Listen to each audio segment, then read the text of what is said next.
राजा दशरथ को निमंत्रण नहीं भेजा। कहीं कहीं यह भी सुनने को मिलती है बात, लेकिन यह भी पता है कि सभी राजाओं की प्रतीक्षा थी, सब लोग आए। राजा दशरथ को निमंत्रण नहीं भेजा, इसकी कुछ कथाएं हैं। कथा यह है, यह भी कथा आपको जानने योग्य है, जो कहीं बहुत कम मिलेगी। राजा जनक के एक भाई थे कुशकेतु। उन्होंने एक सूकर को देखा जो बड़ा परेशान कर रहा था, और वो सूकर जब परेशान कर रहा था तो उसको मारने के लिए उन्होंने धनुष बाण उठाया और उसे दौड़ाते दौड़ाते जनकपुर की सीमा से अयोध्या की सीमा में पहुंच गए। बाण चलाया, लेकिन बाण सूकर को न लगकर गाय को लग गया, और वह बाण जब गाय को लगा तो गाय का सिर धड़ से अलग हो गया।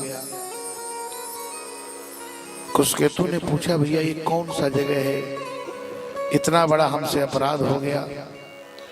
तो पता चला ये राजा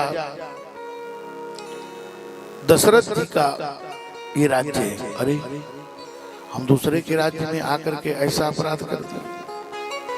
तुरंत कुशकेतु जी ने अपने साथ आए हुए लोगों को भेजा, जाओ राजा दशरथ से कह दो कि हमसे उनके राज्य में इतना बड़ा अपराध हो गया है, इसका दंड विधान क्या है।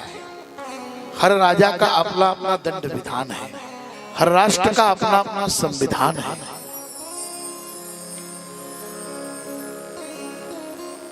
अभी सुन रहे हैं एनआरसी पर चर्चा चल रही है बहुत तेज गति से। जो देश के लिए, राष्ट्र के लिए आवश्यक है वो तो होना आवश्यक है, और ऐसा नहीं होता है तो इससे उद्दंड लोग और उच्छृंखल होते हैं। राजा दशरथ के यहाँ उनके दूत पहुंचे, पता चला महाराज दशरथ को कि कुशकेतु जी आए हैं। बड़े खुश हुए, बोले भाई उनका राज सम्मान से स्वागत होना चाहिए, राजा जनक के भाई है। तब तक दूतों ने कहा, महाराज एक समस्या है, उनके हाथ से एक गाय मर गई। अरे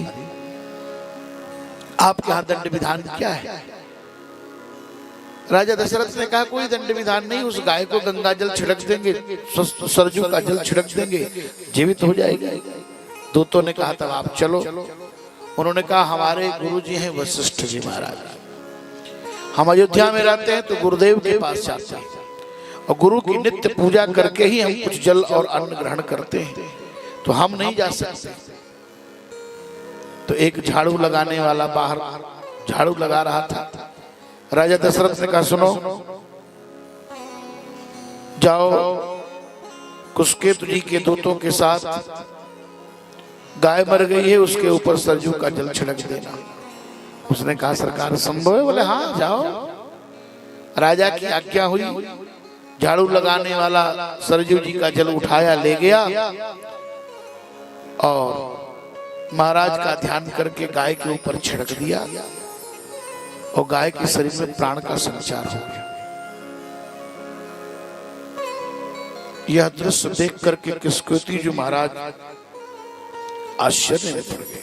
अरे ये क्या है।